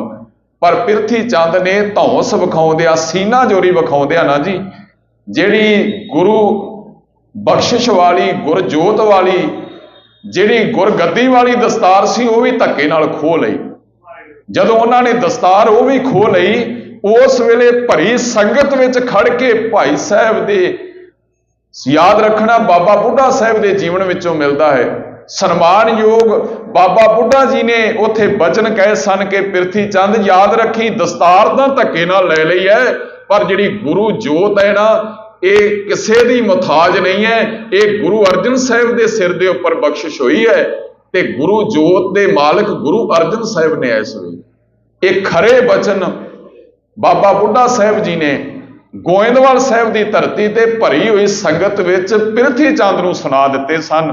ਮਹਾਰਾਜ ਇਹੀ ਬਚਨ ਇੱਥੇ ਬਖਸ਼ਿਸ਼ ਕਰ ਰਹੇ ਨੇ। ਸਤਿਗੁਰੂ ਫਰਮਾਨ ਕਰਦੇ ਨੇ, ਕਹਿਣ ਲੱਗੇ, ਹਰ ਰਸ ਭੋਗ ਮਹਾ ਨਿਰਜੋਗ ਵਡਭਾਗੀ ਹਰ ਰਸ ਪਾਇਆ। ਜਿਹੜੇ ਪ੍ਰਮਾਤਮਾ ਦੀ ਬੰਦਗੀ ਦਾ ਰਸ ਹੈ, ਇਹ ਮਹਾ ਰਸ ਹੈ, ਇਹ ਭਾਗਾਂ ਵਾਲਿਆਂ ਨੂੰ ਪ੍ਰਾਪਤ ਹੁੰਦਾ ਹੈ। ਨਿਰਜੋਗ ਦਾ ਅਰਥ ਹੁੰਦਾ ਹੈ ਜੀ ਰੱਬ ਦਾ ਪਿਆਰਾ ਹੋਰ ਕਿਸੇ ਨਾਲ ਜੁੜਿਆ ਵੀ ਨਹੀਂ ਹੁੰਦਾ। ਹਰ ਰਸ ਭੋਗ ਮਹਾ ਨਿਰਜੋਗ ਵਡਭਾਗੀ ਹਰ ਰਸ ਪਾਇਆ। ਵੱਡੇ ਭਾਗਾਂ ਨਾਲ, ਜਿਨ੍ਹਾਂ ਤੇ ਅਕਾਲ ਪੁਰਖ ਦੀ ਕਿਰਪਾ ਹੋਵੇ ਖਾਲਸਾ ਜੀ, ਉਹਨਾਂ ਨੂੰ ਇਹ ਦਾਤ ਪ੍ਰਾਪਤ ਹੁੰਦੀ ਹੈ। ਸੇ ਧਨ ਵੱਡੇ ਸਤਿਪੁਰਖਾ ਪੂਰੇ। ਸਾਹਿਬ ਕਹਿਣ ਲੱਗੇ, ਉਹ ਧਨ ਨੇ, ਉਹ ਸਤਿਪੁਰਸ਼ ਨੇ, ਉਹ ਵੱਡੇ ਨੇ ਤੇ ਉਹ ਪੂਰੇ ਨੇ। ਜਿਨ ਗੁਰਮਤਿ ਨਾਮ ਧਿਆਇਆ। ਇੰਨੀਆਂ ਬਖਸ਼ਿਸ਼ਾਂ ਗੁਰੂ ਰਾਮਦਾਸ ਝੋਲੀ ਦੇ ਵਿੱਚ ਪਾਉਂਦਿਆਂ ਕਹਿੰਦੇ ਨੇ, ਸਹਿਬ ਫਰਮਾਨ ਕਰਦੇ ਨੇ, ਕਹਿਣ ਲੱਗੇ ਜਿਨ੍ਹਾਂ ਨੇ ਗੁਰੂ ਦੀ ਮੱਤ ਦੇ ਰਾਹੀਂ ਪਰਮਾਤਮਾ ਜੀ ਤੁਹਾਡਾ ਨਾਮ ਧਿਆਇਆ, ਸਿਮਰਿਆ। ਜਨ ਨਾਨਕ ਰੇਣ ਮੰਗੈ ਪਗ ਸਾਧੂ। ਨਾਨਕ ਜੀ ਇੱਕ ਅਰਦਾਸ ਕਰ ਰਹੇ ਨੇ ਕਿ ਹੇ ਅਕਾਲ ਪੁਰਖ, ਆਪਣੇ ਪਿਆਰਿਆਂ ਦੇ ਚਰਨਾਂ ਦੀ ਧੂੜੀ ਬਖਸ਼। ਇਹਦਾ ਅਰਥ ਹੈ ਆਪਣੇ ਸਤ ਸੰਗੀਆਂ ਦੀ, ਗੁਰਸਿੱਖਾਂ ਦੀ, ਭਗਤਾਂ ਦੀ, ਰੱਬ ਦੇ ਪਿਆਰਿਆਂ ਦੀ ਨੇੜਤਾ ਬਖਸ਼, ਚਰਨਾਂ ਦੀ ਧੂੜੀ ਬਖਸ਼ਿਸ਼ ਕਰ। ਜਨ ਨਾਨਕ ਰੇਣ ਮੰਗੈ ਪਗ ਸਾਧੂ। ਮਨ ਚੂਕਾ ਸੋਗ ਵਿਜੋਗ ਜਿਓ। ਇਹਦੇ ਨਾਲ ਕੀ ਮਿਲਦਾ ਹੈ ਜੀ? ਜਦੋਂ ਗੁਰੂ ਦੇ ਪਿਆਰਿਆਂ ਦੀ ਸੰਗਤ ਮਿਲਦੀ ਹੈ, ਚਰਨਾਂ ਦੀ ਧੂੜੀ ਗੁਰੂ ਦੀ ਪ੍ਰਾਪਤ ਹੁੰਦੀ ਹੈ, ਤੇ ਜੀਵਨ ਦੇ ਅੰਦਰੋਂ ਹਜ਼ੂਰ ਬਚਨ ਕਰ ਰਹੇ ਨੇ, ਜਿਹੜਾ ਸੋਗ ਵਿਜੋਗ ਹੈ ਨਾ, ਦੁੱਖ ਤੇ ਸੁੱਖ ਦਾ ਪ੍ਰਭਾਵ ਜਿਹੜਾ ਆਉਂਦਾ ਹੈ ਉਹ ਸਾਰਾ ਖਤਮ ਹੋ ਜਾਂਦਾ ਹੈ। ਨਾ ਮਨੁੱਖ ਫਿਰ ਸੁੱਖ ਵਿੱਚ ਉਛਲਦਾ ਹੈ ਤੇ ਨਾ ਦੁੱਖਾਂ ਦੇ ਵਿੱਚ ਘਬਰਾਉਂਦਾ ਹੈ। ਆਮ ਤੌਰ ਤੇ ਬੰਦੇ ਨੂੰ ਆਪਾਂ ਦੇਖਦੇ ਹਾਂ, ਜੇ ਸੁੱਖ ਆ ਜਾਣ ਤੇ ਅਫਰੇਵਾ ਹੋ ਜਾਂਦਾ ਹੈ, ਆਫਰਿਆ ਫਿਰਦਾ ਹੈ, ਉਛਲਿਆ ਫਿਰਦਾ ਹੈ। ਤੇ ਜੇ ਜੀਵਨ ਅੰਦਰ ਥੋੜਾ ਜਾਵੇ ਪਦਾਰਥਾਂ ਦੀ ਦੁੱਖ ਆ ਜਾਣ ਤੇ ਚੇਤੇ ਰੱਖਿਓ ਬੰਦਾ ਘਬਰਾਹਟ ਦੇ ਵਿੱਚ ਚਲੇ ਜਾਂਦਾ ਹੈ। ਹਜ਼ੂਰ ਕਹਿਣ ਲੱਗੇ ਤੁਹਾਡੀ ਬੰਦਗੀ ਭਗਤੀ ਪਰਮਾਤਮਾ ਜੀ ਇਹਨਾਂ ਦੋਨਾਂ ਅਵਸਥਾਵਾਂ ਤੋਂ ਮੁਕਤ ਕਰਦੀ ਹੈ। ਤੇ ਸਾਹਿਬ ਅਖੀਰ ਤੇ ਬਚਨ ਕਰਦੇ ਨੇ, ਜਿਨ ਹਰ ਮੀਠ ਲਗਾਨਾ। ਜਿਨ੍ਹਾਂ ਨੂੰ ਮਾਲਕ ਜੀ ਤੁਹਾਡੀ ਬੰਦਗੀ ਭਗਤੀ ਮਿੱਠੀ ਲੱਗ ਗਈ, ਤੇ ਜਨ ਪ੍ਰਧਾਨਾ, ਉਹ ਸੰਸਾਰ ਦੇ ਅੰਦਰ ਸ੍ਰੇਸ਼ਟ ਨੇ, ਉਤਮ ਨੇ, ਸ਼੍ਰੋਮਣੀ ਨੇ, ਪ੍ਰਧਾਨ ਨੇ। ਤੇ ਊਤਮ ਹਰ ਹਰ ਲੋਗ ਜਿਓ। ਸੰਸਾਰ ਦੇ ਅੰਦਰ ਸਭ ਤੋਂ ਉੱਤਮ ਨੇ, ਉਹ ਸੰਸਾਰ ਦੇ ਅੰਦਰ ਲੋਕ ਜਿਹੜੇ ਨੇ ਪ੍ਰਵਾਨ ਨੇ। ਹੁਣ ਆਪਾਂ ਸਤਿਗੁਰੂ ਦੀ ਅੰਮ੍ਰਿਤ ਬਾਣੀ ਨੂੰ ਹੋਰ ਪੜ੍ਹੀਏ ਨਾ ਜੀ, ਤੇ ਧੰਨ ਸ਼੍ਰੀ ਗੁਰੂ ਗ੍ਰੰਥ ਸਾਹਿਬ ਮਹਾਰਾਜ ਜੀ ਨੇ ਬੜੀਆਂ ਬਖਸ਼ਿਸ਼ਾਂ ਸਾਡੀ ਝੋਲੀ ਦੇ ਵਿੱਚ ਪਾਈਆਂ। ਨਾਮ ਸਿਮਰਨ ਵਾਲੇ ਨੂੰ ਮਹਾਰਾਜ ਨੇ ਸਲਾਹਿਆ ਆਪਣੀ ਅੰਮ੍ਰਿਤ ਬਾਣੀ ਦੇ ਅੰਦਰ। ਆਪਾਂ ਗੁਰੂ ਅਰਜਨ ਸਾਹਿਬ ਨੂੰ ਸਰਵਣ ਕਰੀਏ। ਦਾਤਾ ਜੀ ਅੰਮ੍ਰਿਤ ਬਾਣੀ ਵਿੱਚ ਇੱਕ ਬਚਨ ਕਰਦੇ ਨੇ, ਕਹਿਣ ਲੱਗੇ ਭਾਗ ਠੜੇ ਹਰ ਸੰਤ ਤੁਮਾਰੇ। ਤੇਰੇ ਪਿਆਰੇ, ਤੇਰੇ ਭਗਤ ਜਿਹੜੇ ਨੇ ਨਾ, ਹੇ ਅਕਾਲ ਪੁਰਖ ਜੀ, ਉਹ ਭਾਗਾਂ ਵਾਲੇ ਨੇ। ਭਾਗ ਠੜੇ ਹਰ ਸੰਤ ਤੁਮਾਰੇ ਕਿਉਂ ਜੀ? ਜਿਨ ਕਰ ਧਨ ਹਰ ਨਾਮਾ। ਕਿਉਂਕਿ ਉਹਨਾਂ ਦੇ ਹਿਰਦੇ ਦੇ ਅੰਦਰ, ਜੀਵਨ ਦੇ ਅੰਦਰ ਸੱਚਾ ਧਨ ਭਗਤੀ ਜਿਹੜੀ ਹੈ ਉਹ ਦਾਤ ਪ੍ਰਾਪਤ ਹੋ ਗਈ ਹੈ। ਭਾਗ ਠੜੇ ਹਰ ਸੰਤ ਤੁਮਾਰੇ, ਜਿਨ ਕਰ ਧਨ ਹਰ ਨਾਮਾ। ਪ੍ਰਵਾਨ ਗਣੀ ਸੇਈ ਆਏ, ਸਫਲ ਤਿਨਾ ਕੇ ਕਾਮਾ। ਕਹਿਣ ਲੱਗੇ ਉਹਨਾਂ ਦਾ ਆਇਆ ਪ੍ਰਵਾਨ ਹੋ ਗਿਆ, ਤੇ ਉਹਨਾਂ ਦਾ ਆਇਆ ਪ੍ਰਵਾਨ ਇਵੇਂ ਹੈ ਕਿ ਉਹ ਜਿਹੜੇ ਕੰਮ ਨੂੰ ਹੱਥ ਪਾਉਂਦੇ ਨੇ ਨਾ, ਉਸ ਕੰਮ ਦੇ ਵਿੱਚ ਸਿੱਧੀ ਪ੍ਰਾਪਤ ਕਰ ਲੈਂਦੇ ਨੇ। ਬਾਣੀ ਪੜ੍ਹਨ ਵਾਲੇ ਦਾ, ਬੰਦਗੀ ਕਰਨ ਵਾਲੇ ਦਾ, ਰੱਬ ਦੇ ਪਿਆਰੇ ਦੇ ਜੀਵਨ ਦਾ ਇੱਕ ਪ੍ਰਭਾਵ ਹੁੰਦਾ ਹੈ ਜੀ, ਉਹ ਜਿਸ ਕਾਰਜ ਨੂੰ ਵੀ ਕੰਮ ਨੂੰ ਹੱਥ ਪਾਉਂਦਾ ਹੈ ਨਾ, ਉਹ ਸਿਰੇ ਲਾ ਦਿੰਦਾ ਹੈ। ਦੁਨੀਆਦਾਰ ਵਾਂਗਾ ਥੋੜਾ, ਸੰਸਾਰੀ ਲੋਕਾਂ ਵਾਂਗ ਨਹੀਂ ਕਿ ਜੱਕੋ ਤੱਕਿਆਂ ਦੇ ਵਿੱਚ, ਸਲਾਹਾਂ ਕਰਦਿਆਂ ਦੇ ਵਿੱਚ ਰਹਿ ਗਏ। ਕੰਮ ਬਹੁਤੇ ਬੰਦਿਆਂ ਦਾ ਹਾਲ ਹੁੰਦਾ ਹੈ ਜੀ, ਕਾਰਜ ਕੰਮ ਸ਼ੁਰੂ ਕਰ ਦਿੱਤਾ ਤੇ ਵਿੱਚੇ ਪਿੱਠ ਵਿਖਾ ਕੇ ਭੱਜ ਗਏ। ਪਰ ਜਿਹੜਾ ਗੁਰਸਿੱਖ ਹੈ, ਭਗਤ ਹੈ, ਰੱਬ ਦਾ ਪਿਆਰਾ ਹੈ, ਉਹਦੇ ਬਾਬਤ ਸਤਿਗੁਰੂ ਗੁਰੂ ਗ੍ਰੰਥ ਸਾਹਿਬ ਪਾਤਸ਼ਾਹ ਨੇ ਅੰਮ੍ਰਿਤ ਬਚਨ ਕਹਿਣ ਲੱਗੇ ਉਹ ਭਾਗਾਂ ਵਾਲਾ ਹੈ। ਉਹਦਾ ਆਇਆ ਸੰਸਾਰ ਦੇ ਅੰਦਰ ਪ੍ਰਵਾਨ ਹੈ। ਕਿਉਂ ਜੀ? ਕਹਿਣ ਲੱਗੇ ਉਹ ਮਾਲਕ ਨਾਲ ਜੁੜ ਕੇ ਜਿਹੜੇ ਕਰਮ ਨੂੰ ਹੱਥ ਪਾਉਂਦਾ ਹੈ ਨਾ, ਉਸ ਕੰਮ ਦੇ ਵਿੱਚ ਉਹ ਸਫਲਤਾ ਪ੍ਰਾਪਤ ਕਰ ਲੈਂਦਾ। ਇਸੇ ਵਾਸਤੇ ਨਾ ਗੁਰਮੁਖੋ, ਸਾਨੂੰ ਗੁਰੂ ਕਿਆਂ ਨੂੰ ਹੁਕਮ ਹੈ ਕਿ ਕੋਈ ਵੀ ਕਾਰਜ ਕਰਨਾ ਹੈ, ਕੰਮ ਕਰਨਾ ਹੈ, ਬਾਣੀ ਤੇ ਅਰਦਾਸ ਦਾ ਸਹਾਰਾ ਲੈਣਾ ਹੈ। ਗੁਰਸਿੱਖਾਂ ਦੀ ਮਰਿਆਦਾ ਹੈ ਜੀਵਨ ਦੀ, ਅਰਦਾਸ ਕਰਕੇ, ਬਾਣੀ ਦਾ ਪਾਠ ਕਰਕੇ, ਅਰਦਾਸ ਕਰਕੇ, ਗੁਰੂ ਦੇ ਚਰਨਾਂ ਦਾ ਓਟ ਆਸਰਾ ਲੈ ਕੇ ਹੀ ਕਾਰਜ ਨੂੰ ਸ਼ੁਰੂ ਕੀਤਾ ਜਾਂਦਾ ਹੈ। ਸਹਿਬ ਬਚਨ ਕਰ ਰਹੇ ਨੇ, ਭਾਗ ਠੜੇ ਹਰ ਸੰਤ ਤੁਮਾਰੇ, ਜਿਨ ਕਰ ਧਨ ਹਰ ਨਾਮਾ। ਪ੍ਰਵਾਨ ਗਣੀ ਸੇਈ ਆਏ, ਸਫਲ ਤਿਨਾ ਕੇ ਕਾਮਾ। ਉਹਨਾਂ ਦਾ ਆਉਣਾ ਜੀਵਨ ਦੇ ਅੰਦਰ ਸਫਲ ਹੋ ਗਿਆ। ਤੇ ਮਹਾਰਾਜ ਨੇ ਇਸੇ ਬਚਨ ਵਿੱਚ ਅੱਗੇ ਫਿਰ ਕਿਹਾ, ਕਹਿਣ ਲੱਗੇ ਜਨਮ ਮਰਨ ਦੂਮੈ ਨਾਹੀ, ਜਨ ਪਰ ਉਪਕਾਰੀ ਆਏ।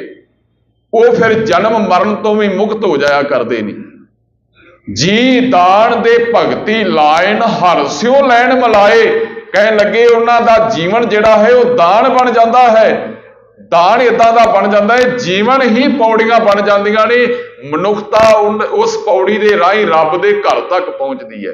ਪਰਉਪਕਾਰੀ ਧੰਨ ਗੁਰੂ ਤੇਗ ਬਹਾਦਰ ਸਾਹਿਬ ਦੇ ਆਪਾਂ ਚਰਨਾਂ ਵਿੱਚ ਬੈਠੇ ਆ। ਗੁਰੂ ਸਵਾਰਿਓ, ਗੁਰੂ ਤੇਗ ਬਹਾਦਰ ਸਾਹਿਬ ਸੱਚਾ ਪਾਤਸ਼ਾਹ ਇੰਨੇ ਵੱਡੇ ਪਰਉਪਕਾਰੀ ਨੇ।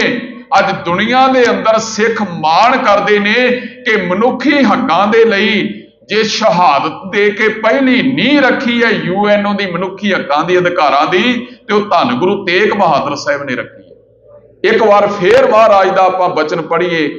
ਅਸੀਸ ਰੂਪ ਦੇ ਵਿੱਚ ਫਰਮਾਨ ਕਰਦੇ ਨੇ ਸਤਿਗੁਰੂ, ਕਹਿਣ ਲੱਗੇ ਜਨਮ ਮਰਨ ਦੋਹੂ ਮੈਂ ਨਾਹੀ, ਜਨ ਪਰਉਪਕਾਰੀ ਆਏ, ਜੀ ਦਾਨ ਦੇ ਭਗਤੀ ਲਾਇਨ, ਹਰ ਸਿਉ ਲੈਣ ਮਿਲਾਏ। ਉਹ ਆਪ ਵੀ ਰੱਬ ਨਾਲ ਮਿਲ ਜਾਂਦੇ ਨੇ, ਮਿਲੇ ਹੁੰਦੇ ਨੇ, ਤੇ ਜਿਹੜੇ ਉਹਨਾਂ ਦੇ ਮਾਰਗ ਤੇ ਚੱਲਦੇ ਨੇ ਉਹ ਵੀ ਪਰਮਾਤਮਾ ਤੱਕ ਪਹੁੰਚ ਜਾਇਆ ਕਰਦੇ ਨੇ। ਇਹ ਸਤਿਗੁਰੂ ਗੁਰੂ ਗ੍ਰੰਥ ਸਾਹਿਬ ਮਹਾਰਾਜ ਦੀ ਅੰਮ੍ਰਿਤ ਬਾਣੀ ਵਿੱਚੋਂ ਸਾਨੂੰ ਪਾਵਨ ਫਰਮਾਨ ਪੜ੍ਹਨ ਵਾਸਤੇ ਮਿਲਦੇ ਨੇ।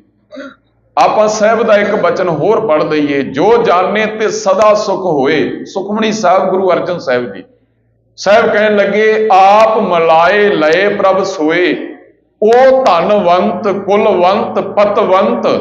ਕਹਿਣ ਲੱਗੇ ਉਹੀ ਧਨਵਾਨ ਮੰਨਿਆ ਜਾਏਗਾ ਜੀ ਗੁਰੂ ਦੇ ਦਰ ਤੇ, ਉਹੀ ਉੱਚੀ ਕੁੱਲ ਵਾਲਾ ਮੰਨਿਆ ਜਾਏਗਾ, ਉਹੀ ਪਤ ਵਾਲਾ ਇੱਜ਼ਤ ਵਾਲਾ ਮੰਨਿਆ ਜਾਏਗਾ। ਕੌਣ? ਸਤਿਗੁਰੂ।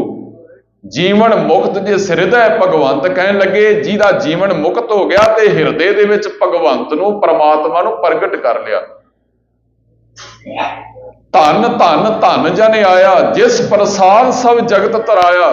ਜਨ ਆਵਣ ਕਾ ਇਹ ਸੁਆਓ, ਜਨ ਕੇ ਸੰਗ ਚਿਤ ਆਵੇ ਨਾਉ। ਆਪ ਮੁਕਤ ਮੁਕਤ ਕਰੇ ਸੰਸਾਰ, ਕਹਿਣ ਲੱਗੇ ਨਾਨਕ ਤਿਸ ਜਨ ਕੋ ਸਦਾ ਨਮਸਕਾਰ।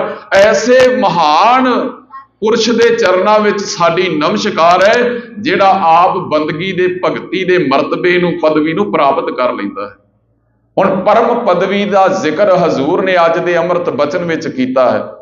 ਤੇ ਗੁਰੂ ਸਵਾਰਿਓ, ਧੰਨ ਗੁਰੂ ਅਮਰਦਾਸ ਸੱਚੇ ਪਾਤਸ਼ਾਹ ਜਦੋਂ ਹਜ਼ੂਰ ਦਾ ਜੀਵਨ ਪੜ੍ਹੀਦਾ ਹੈ ਨਾ ਜੀ, ਭੱਲੇ ਅਮਰਦਾਸ ਗੁਣ ਤੇਰੇ, ਤੇਰੀ ਉਪਮਾ ਤੋਹੇ ਬਣ ਆਵੇ।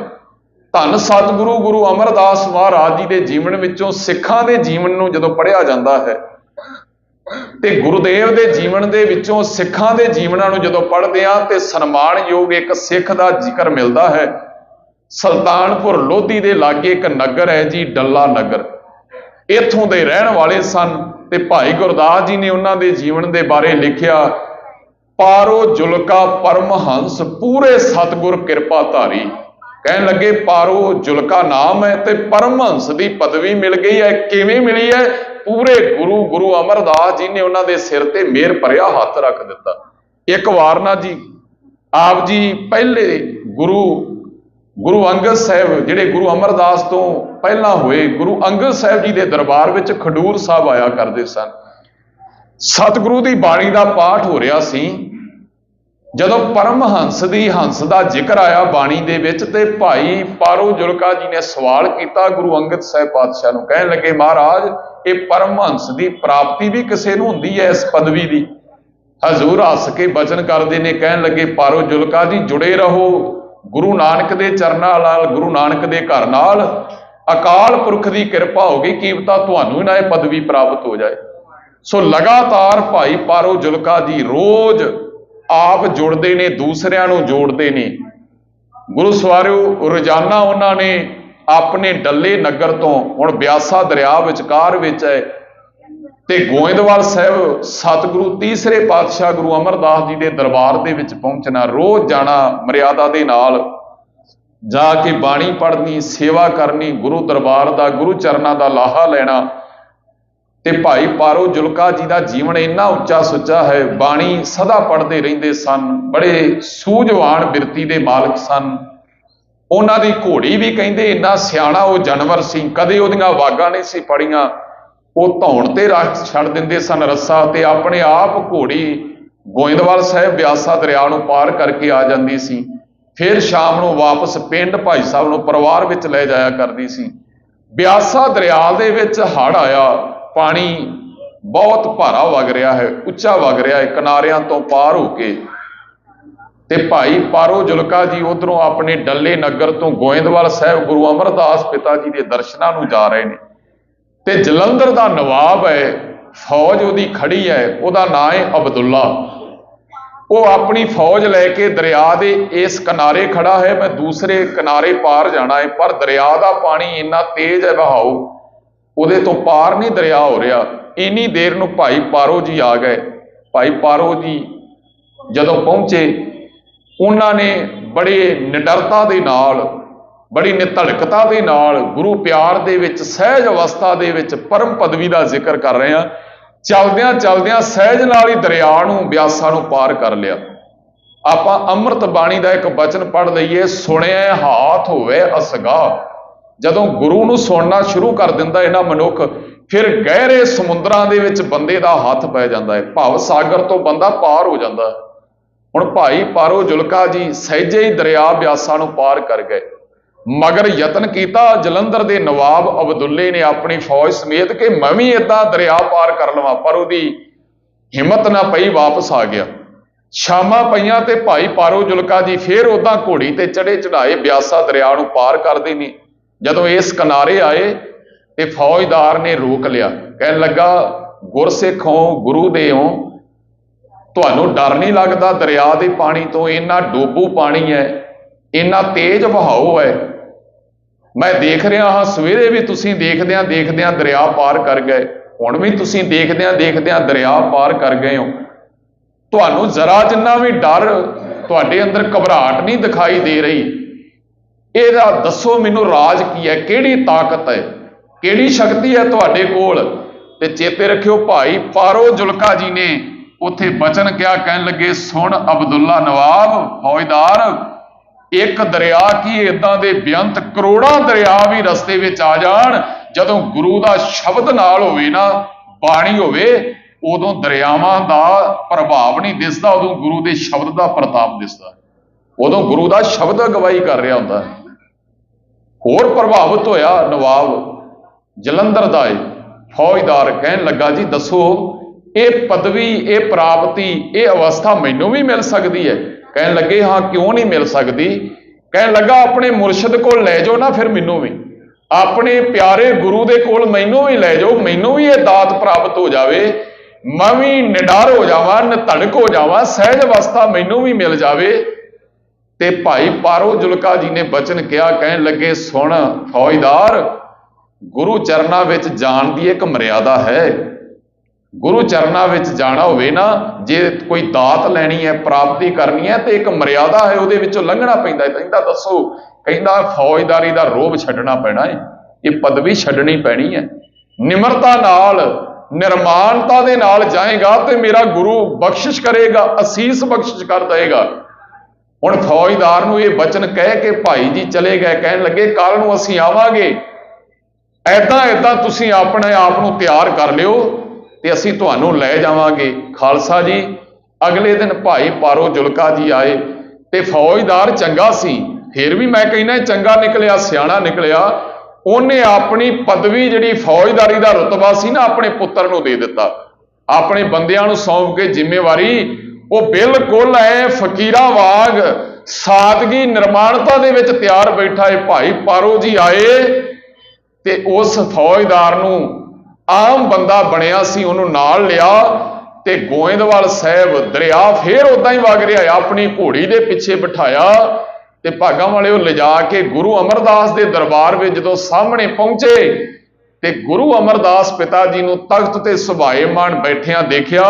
ਜਿਹੜੀ ਹਜ਼ੂਰ ਦੇ ਕੋਲੋਂ ਝਲਕ ਮਿਲੀ ਨਾ ਇਸ ਆਏ ਹੋਏ ਨਵੇਂ ਜਗਿਆਸੂ ਨੂੰ, ਉਹਦੇ ਵਿੱਚ ਉਹਨਾਂ ਨੂੰ ਅੱਲਾ ਖੁਦਾ ਪਰਮਾਤਮਾ ਦਾ ਰੂਪ ਦਿਸਿਆ ਤੇ ਪਹੁੰਚਦਿਆਂ ਗੁਰੂ ਦਰਬਾਰ ਵਿੱਚ ਉਹਨਾਂ ਦੇ ਅੰਦਰੋਂ ਸ਼ਬਦ ਨਿਕਲੇ, ਕਹਿਣ ਲੱਗੇ, ਯਾ ਅੱਲਾ, ਇਹ ਤਾਂ ਅੱਲਾ ਖੁਦਾ ਦਾ ਰੂਪ ਦਿਖਾਈ ਦੇ ਰਹੇ ਨੇ। ਉਹਨਾਂ ਦਾ ਨਾਂ ਫਿਰ ਜੀ ਪੈ ਗਿਆ ਅਬਦੁੱਲੇ ਤੋਂ ਅੱਲਾ ਯਾਰ ਖਾਂ। ਗੁਰੂ ਅਮਰਦਾਸ ਜੀ ਨੇ ਮੰਜੀ ਦੀ ਦਾਤ ਵੀ ਬਖਸ਼ਿਸ਼ ਕੀਤੀ ਤੇ ਭਾਈ ਪਾਰੋ ਜੁਲਕਾ ਜੀ ਪਰਮਹੰਸ ਦੀ ਪਦਵੀ ਨੂੰ ਪ੍ਰਾਪਤ ਕਰ ਗਏ। ਬਾਣੀ ਦੇ ਵਿੱਚ ਸਤਿਗੁਰੂ ਮਹਾਰਾਜ ਸਾਨੂੰ ਇਹੀ ਸਮਝਾ ਰਹੇ ਨੇ। ਸਾਹਿਬ ਕਹਿੰਦੇ ਨੇ, ਜੇ ਗੁਰੂ ਚਰਨਾਂ ਦੇ ਵਿੱਚ ਆ ਕੇ ਬੰਦਗੀ ਕਰੀਏ, ਭਗਤੀ ਕਰੀਏ, ਨਿਤਨੇਮ ਕਰੀਏ, ਪਾਠ ਕਰੀਏ, ਨਿਤਾ ਪ੍ਰਤੀ ਮਰਿਆਦਾ ਦੇ ਧਾਰਨੀ ਬਣ ਜਾਈਏ ਨਾ, ਤੇ ਯਾਦ ਰੱਖਿਓ ਜੀਵਨ ਵਿੱਚ ਸੱਚਾ ਸੁੱਖ ਮਿਲਦਾ ਹੈ, ਪਰਮ ਪਦਵੀ ਦੀ ਪ੍ਰਾਪਤੀ ਹੁੰਦੀ ਹੈ। ਭਗਤ ਫਰੀਦ ਜੀ ਨੇ ਇਹੀ ਬਚਨ ਕਹੇ, ਫਰੀਦਾ ਥੀਓ ਪਵਾਹੀ ਦਬ, ਜੇ ਸਾਈਂ ਲੋੜੇ ਸਭ, ਇੱਕ ਛਿੱਜੇ ਵਿਆਹ ਲਤਾੜੀਆਂ ਤਾਂ ਸਾਈਂ ਦੇ ਦਰ ਵਾੜੀਆਂ। ਰੱਬ ਦੇ ਦਰ ਤੇ ਤਾਂ ਪ੍ਰਵਾਨਗੀ ਮਿਲ ਜਾਂਦੀ ਹੈ। ਜਿਵੇਂ ਦੱਬ ਦੀ ਉਦਾਹਰਨ ਦਿੱਤੀ ਹੈ, ਹੁਣ ਜਿਹੜੇ ਆ ਮੈਟ ਸਫਾ ਬਣਦੀਆਂ ਨੇ, ਇਹਨਾਂ ਨੂੰ ਬਣਾਉਣ ਤੋਂ ਪਹਿਲਾਂ ਜਿਹੜੇ ਕਾਰੀਗਰ ਨੇ ਉਹਨਾਂ ਨੂੰ ਦੇਖਣਾ ਪੈਂਦਾ ਏ। ਉਹ ਦਰਿਆਵਾਂ ਦੇ ਕਿਨਾਰਿਆਂ ਤੋਂ, ਵਿਹਲੀਆਂ ਥਾਵਾਂ ਤੋਂ ਜਦੋਂ ਦੱਬ ਨੂੰ ਕੱਟ ਕੇ ਲਿਆਉਂਦੇ ਸੀ ਪੁਰਾਣਿਆਂ ਸਮਿਆਂ ਦੇ ਵਿੱਚ, ਫਿਰ ਉਹਨੂੰ ਰਸਤੇ ਦੇ ਵਿੱਚ ਸੁੱਟ ਦਿੱਤਾ ਜਾਂਦਾ ਸੀ। ਪੈਰਾਂ ਵਿੱਚ ਉੱਪਰ ਦੀ ਸਾਧਨ ਲੰਘਦੇ, ਉੱਪਰ ਦੀ ਬੰਦੇ ਲੰਘਦੇ ਸਨ, ਉਹਦੀ ਆਕੜ ਤਹਿ ਟੁੱਟ ਜਾਂਦੀ ਸੀ ਤੇ ਉਹ ਫੇਰ ਸਾਫ਼ ਤਿਆਰ ਹੋ ਕੇ ਧਰਮ ਸਥਾਨਾਂ ਤੇ ਸੰਗਤ ਦੇ ਪੈਰਾਂ ਦੇ ਵਿੱਚ ਵਿਛਿਆ ਕਰਦੀ ਸੀ। ਸਾਹਿਬ ਕਹਿਣ ਲੱਗੇ, ਮਨ ਦਾ ਮਾਣ, ਅਭਿਮਾਨ, ਅਹੰਕਾਰ, ਗਰੂਰ ਸਾਰਾ ਲਾ ਕੇ ਜਦੋਂ ਆਪਣੇ ਆਪੇ ਨੂੰ ਗੁਰੂ ਚਰਨਾਂ ਦੇ ਵਿੱਚ ਭੇਟ ਕਰ ਦਈਏ ਤਾਂ ਫਿਰ ਅੱਲਾ ਦੀ, ਪਰਮਾਤਮਾ ਦੀ, ਗੁਰੂ ਦੀ, ਪਰਮੇਸ਼ਰ ਦੀ ਪ੍ਰਾਪਤੀ ਹੋ ਜਾਇਆ ਕਰਦੀ ਹੈ। ਫਰੀਦਾ ਥੀਓ ਪਵਾਹੀ ਦਬ, ਜੇ ਸਾਈਂ ਲੋੜੇ ਸਭ, ਇੱਕ ਛਿੱਜੇ ਵਿਆਹ ਲਤਾੜੀਏ ਤਾਂ ਸਾਈਂ ਦੇ ਦਰ ਵਾੜੀਏ। ਗੁਰੂ ਦੇ ਦਰ ਤੇ ਫਿਰ ਪ੍ਰਵਾਨਗੀ ਮਿਲ ਜਾਂਦੀ ਹੈ ਜੀ। ਧੰਨ ਗੁਰੂ ਰਾਮਦਾਸ ਸੱਚੇ ਪਾਤਸ਼ਾਹ ਨੇ ਅੱਜ ਦੇ ਅੰਮ੍ਰਿਤ ਬਚਨ ਵਿੱਚ ਸਾਨੂੰ ਇਹ ਬਖਸ਼ਿਸ਼ਾਂ ਨਾਲ ਨਵਾਜਿਆ ਹੈ। ਵਡਭਾਗੇ ਹਾਂ ਸਾਰਿਆਂ ਨੇ ਬੈਠ ਕੇ ਆਪਾਂ ਨੇ ਗੁਰੂ ਸ਼ਬਦ ਦੀ ਵਿਚਾਰ ਦਾ ਲਾਹਾ ਪ੍ਰਾਪਤ ਕੀਤਾ ਹੈ। ਕੋਟਾਨ ਕੋਟ ਸ਼ੁਕਰਾਨਾ ਧੰਨ ਸ਼੍ਰੀ ਗੁਰੂ ਗ੍ਰੰਥ ਸਾਹਿਬ ਸੱਚੇ ਪਾਤਸ਼ਾਹ ਦਾ। ਗਰੀਬ ਨਵਾਜ਼ ਸਤਿਗੁਰੂ ਨੌਵੇਂ ਪਾਤਸ਼ਾਹ ਧੰਨ ਗੁਰੂ ਤੇਗ ਬਹਾਦਰ ਸਾਹਿਬ ਸੱਚੇ ਪਾਤਸ਼ਾਹ ਦਾ ਸ਼ੁਕਰਾਨਾ। ਸਤਿਗੁਰੂ ਨੇ ਆਪਣੇ ਚਰਨਾਂ ਵਿੱਚ ਨਿੱਘੀ ਪਿਆਰੀ ਗੋਦ ਵਿੱਚ ਬਿਠਾ ਕੇ ਆਪਣੇ ਸ਼ਹੀਦੀ ਸਥਾਨ ਗੁਰਦੁਆਰਾ ਸੀਸਗੰਜ ਸਾਹਿਬ ਵਿਖੇ ਆਪਾਂ ਸਾਰਿਆਂ ਨੂੰ ਹਾਜ਼ਰੀ ਭਰਨ ਦਾ ਬਲ ਬਖਸ਼ਿਸ਼